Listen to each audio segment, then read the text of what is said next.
In the new novel, The Gospel of Now, it centers around your protagonist uh, a young person on Ritalin.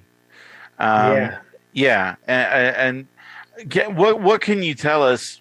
What can you tell us about this character and about the Gospel of Now?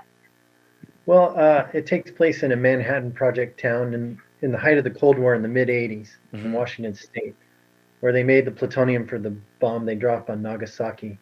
And his high school's mascot is the mushroom cloud over Nagasaki. You can buy marbles and gumball machines that have been discolored by nuclear waste.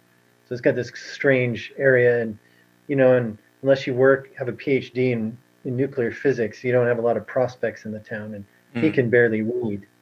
And so he quits taking his Ritalin and kind of goes wild and escapes his family abuse and his limited prospects by immersing himself in the proto grunge scene of the mid 80s.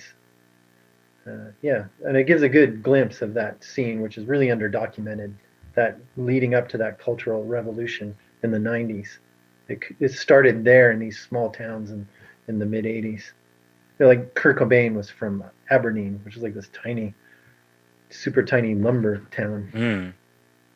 You know, there's a character in the book who's clinging to the past, like 70s and 60s rock Mm. and stuff. And I kind of relate to that character more.